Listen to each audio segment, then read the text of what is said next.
You think we're gonna beat all these games? Nope. Backlog boys. No, probably not. Austin, here we are. This is Snake.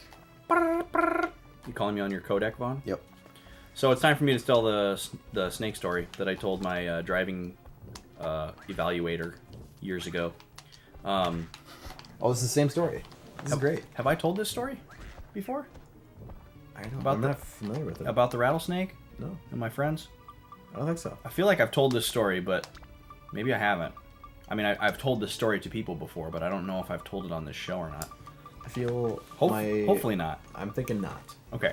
Well, I'll go ahead and tell it. It sounds like news to me. Okay. Well, years ago, we were probably 16 or 17. That is 99 attack. Did you see that?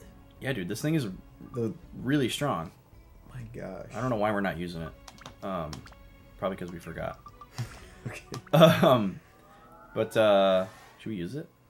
Should we try it out? You could try it out. Dude, why not? Oh, we're cursed. We could fix the curse, but whatever. We're almost done with this floor. So every year for my birthday's at the end of September, and usually for our school, our fall break was usually the mummies get up when they die. pretty much every time. Not every time, but almost every time? time. Okay. Yeah, there's a couple times it hasn't done it. Also seems like this guy really doesn't take much knockback. Yeah, this guy doesn't. He does take a little bit though. He can't hit him with loops though. His weapon's just not long enough. Every year we'd have a fall break that was like a 3 or 4 day weekend, and it was usually like the first weekend in October. So it was right after my birthday. And the weather's usually like really nice around then, it's starting to cool off. And we kind of started this tradition where me and like a small handful of my friends, like 2 or 3, would go with me and my mom up to a cabin that we could rent out in like Oklahoma or Arkansas, somewhere out in the country. And it was usually like on a lake or something. And we just kind of go out there for the weekend, and we'd like fish and do random stuff and just kind of generally have a good time. And that was what my birthday party was. Okay. And one year we went to this one. There was this place in Arkansas called Robber's Cave. There's a secret room over there. Sounds pretty cool. It's really cool, actually. It's supposedly a cave system where Jesse James and his band of outlaws would hide their treasure. That's cool. Yeah. And I gotta hit this with Cook. Do whack. Right? Okay. Hit it. There we go.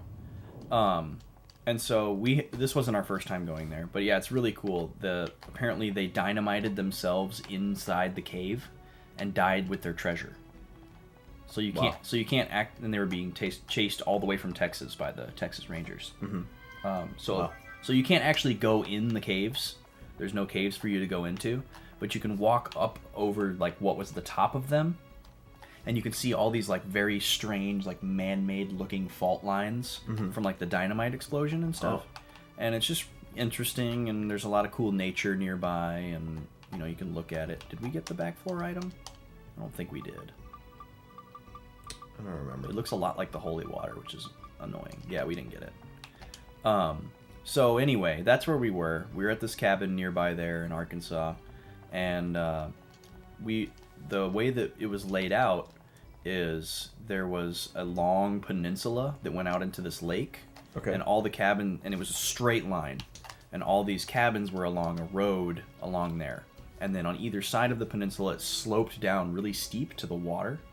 And so we were down by the water, hanging out, and we were catching crawdads in a Doritos bag, and just, doing random wilderness stuff. I think we had a fishing pole, and we were fishing. And at some point, we just decided, hey, let's just walk down along the shoreline and just see how far we can go and just see what we see. We're just having fun doing... Take a little stroll. Yeah, just taking a stroll. And so we were walking towards the base of the peninsula. And we eventually came upon this paddle boat that was like rotted out and abandoned. Real plasticky kind of one? Yeah, a really, really crappy looking one. It was like bright pink, and it was all sun bleached. Okay. And could have been red in another life. Right next to it was one of the biggest fish that I've ever seen in my life. Under it? On the beach next to it, and it was just rotting. Oh. It was super gross, and it reeked, and there was flies everywhere, and birds flew away from it as we walked up, and we were just looking at it, and we were like, oh, whoa, you know how, like, us young boys were always fascinated by gross things. It's very strange. And we were just looking at that for a while, and then we decided, oh, let's, we're getting hungry. It's almost time for us to do a lunch thing, so why don't we start heading back? And we decided that instead of walking all the way back to where we were and then going up the slope, we would just diagonally walk up the slope because it would be more efficient. It'd be a shorter distance, and it's easier to walk up a slope if you go sideways a little bit. Right? That's a thing? Isn't that a thing? Like walking straight up a slope versus walking up the slope at an angle makes it less of a slope. I mean, you're over time, like every step is you're taking. I can see how an argument could be made for that. Okay. Plus, that's the direction we were going. Wasn't that diagonal line? So it was also a straight line distance. So we started walking up the slope, and just before we get to like the part where gets really steep, it was really rocky down there. And then the hill was like dirt and grass. So we're walking up this rocky, man-made beach, because the whole peninsula was man-made. We're walking up this rocky beach to get to the start of the slope, and we start hearing this like sound. It sounds like a tambourine, or like maracas. That's the most ubiquitous thing I can liken it to.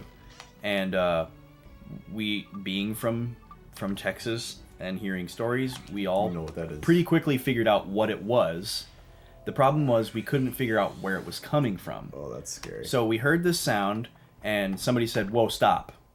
And so we all stopped, and we all listened, and we're like, "Okay, pretty sure that's a." And somebody said, "Is that a rattlesnake?" And then we were like, "Yeah, I'm pretty sure that's what a rattlesnake sounds like. Ugh. Do you see a rattlesnake?" And we were all just like, shit, where is it? And then we realized that it was right in front of us. It was like 10 feet in front of us, all coiled up and ready to kill. And he was like the exact same color as these rocks. Oof. And it took us like probably, it felt like an eternity, but we probably spent like 10 or 15 seconds just trying to figure out where he was. Because the only thing that was moving was his rattle. Yep. So we figured out that he was right in front of us. And one of my buddies that was with us was an Eagle Scout. So he went into Eagle Scout mode. And he's like, all right, we're fine. Like, all we have to do is just don't turn away from him. Just keep looking at him and slowly back away, because there was plenty of room behind us to go closer to the water to give him a wider berth. Just to say, hey, we see you. We respect you. We're going to get out of your way. We're not going to go through your... Exactly. We're not going to encroach. Area of control. That's what the snake wants to know. That's why the rattle is there. To be like, yo, you crossed the line. What's your plan? Yeah. So we backed up to the water line, and the snake didn't move.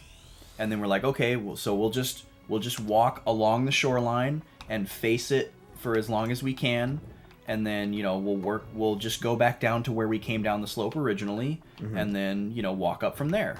And great plan. It's gonna work fine.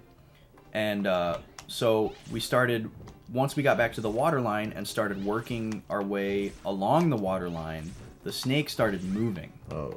And it was following us, but it wasn't getting closer to us, so it was going along the water line also. It was like matching. It was matching us. Okay. It was mirroring our movements. And even to the point where we, after a little bit, decided to go back the other way to see if it was really following us, and it was really following us. Oh. So it was... Whoa. It was... Ooh. This guy? Mr. Blair. He looks... Tony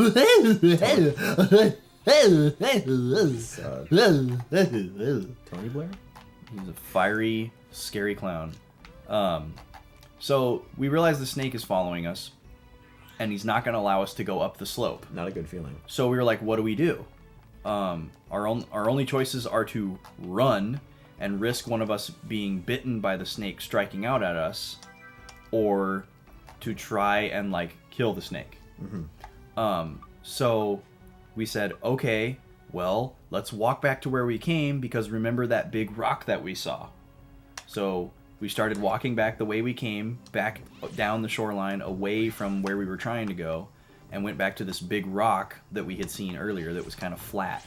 And we're like, okay, well, we can, as long as the snake doesn't get too close, we can pick up this rock and throw it at the snake, and then even if it doesn't kill it, hopefully that will buy us enough time to just run away from it. So it took 2 of us to pick up the rock.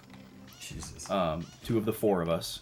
So they picked up the rock. That's a big rock. It was a very big rock. It probably weighed 60 pounds. And then a 3rd person got behind to help like swing it, get it going, so that we could actually throw it far enough to get to the snake. And so we're like, okay, count of 3, here we go. And as this was the scariest part, because obviously when the snake is moving, it doesn't do its rattle thing as much. It does it when it's like coiled up and scared. Yeah. So when we picked up the rock and started swinging it towards the snake and getting ready to count, it started rattling again. Okay. So we kind of had this feeling like it knew what was coming, and that we needed to act quickly, or it was gonna maybe try to retaliate before we could do that. So we counted really quickly, threw the rock, and it was a great throw, landed right on the snake, and we ran super wide berth around and up the slope back to the cabin. Wow. And we did not go anywhere near that large rock for the rest of the trip. Okay. So that is my one singular experience with a rattlesnake in my life. Sounds like enough. Yeah, it definitely enough.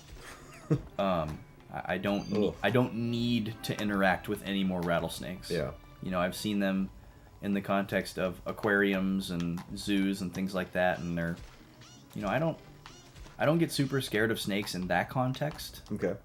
And I'm not scared at all of non-venomous snakes. Yeah. Like, I'll hold a snake, I'll touch a snake, I'll get close to it and check it out. I'm familiar enough with them to know that they're pretty chill if you know how to act around them. But yeah, venomous snakes, absolutely not. Basically anything that can kill me, I don't want to have anything to do with. Yeah. But yeah. Man, I wouldn't enjoy that. It was crazy. It was very crazy. Tomorrow on The Boys. Tomorrow on The Boys, there will be no venomous snakes. It will be sunshine and rainbows as we tackle the next floor. And fire. And of course, it will be a rainbow of fire. Ooh. Season 4. Actually sounds really cool. Yeah? A fiery rainbow. That sounds like some high fantasy crap. Crap. Some bull crap. Bull crepe. Bull crepe. Yeah, let's touch these balls though. Let me touch my balls really quick before we end this episode. Grab that. Dude, let's plant that tree right in the middle of those balls. So we know what it'll look like. 3 Sisters house. Okay. See you tomorrow, folks. Bye-bye. You read that correctly.